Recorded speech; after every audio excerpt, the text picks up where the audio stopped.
हैदराबाद में कॉम्प्रेस अखबार अमीर बख्श बमरे जे पुट अयाद अली बमरे वाह में टपो ॾेई आपघात कयो आहे।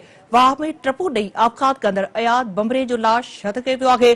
पुलिस मूजिब नौजवान हालात नाके भरिसां वाह में टपो ॾेई ज़िंदगी जो अंत आंदो।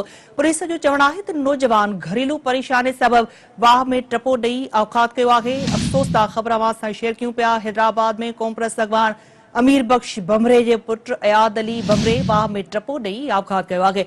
वाह में टपो ॾेई आपघात कंदड़ अयाद बमरे जो लाश हथ कयो पियो आहे। पुलिस मूजिब नौजवान हाला नाके भरिसां वाह में टपो ॾेई ज़िंदगीअ जो अंत आंदो। पुलिस जो चवणु आहे त नौजवान घरेलू परेशानी सबबि वाह में टपो ॾेई आपघात कयो आहे। इहा अफ़सोसनाक ख़बर नाज़रीन अवांखे ॾियूं पिया त हैदराबाद में कॉम्प्रेस अखबार अमीर बख्श बमरे जे पुट अयाद अली बमरे वाह में टपो ॾेई आपघात कयो आहे। वाह में टपो ॾेई आपघात कंदड़ अयाद बमरे जो लाश हथ कयो आहे।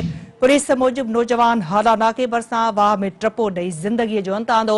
पुलिस जो चवणु आहे त नौजवान घरेलू परेशानी सबबि वाह में टपो ॾेई आपघात कयो आहे। पुलिस जो इन हवाले सां वधीक चवणु आहे त नौजवान जो लाश तहवील में वठी ज़रूरी कार्रवाई लाइ अस्पताल मुंतक़िल कयो पियो वञे, जेको कुझु ई देर खां पोइ वारसनि हवाले कयो वेंदो। इंतिहाई ॾुखोईंदड़ ख़बर नाज़रीन अवांखे ॾियूं पिया त हैदराबाद में कॉम्प्रेस अखबार अमीर बख्श बमरे जे पुट अयाद अली बमरे वाह में टपो ॾेई आपघात कयो आहे। वाह में टपो ॾेई आपघात कंदड़ अयाद बमरे जो लाश हथ कयो पियो आहे। पुलिस मूजिब नौजवान हाला नाके भरिसां वाह में टपो ॾेई ज़िंदगीअ जो अंत आंदो। इन ख़बर जा वधीक तफ़सील मालूम करण लाइ असां राब्तो कयो आहे सिंध टीवी न्यूज़ जे रिपोर्टर फेरोज़ बबर सां। जी फेरोज़। जी बिल्कुल निदाई हालाना के वेझो नौजवान वाह में टपो ॾेई मुबैना तौर ख़ुशी करे छॾी आहे।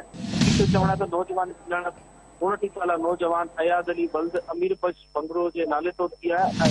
पुलिस जो चवणु आहे त नौजवान घरेलू परेशानी मुबैना तौर ख़ुदकुशी कई। नौजवान जी सुञाणप जेको आहे नेशनल पार्टी जे सरबराह अमीर बख्श बंगरो जे पुट तौर थी आहे। नौजवान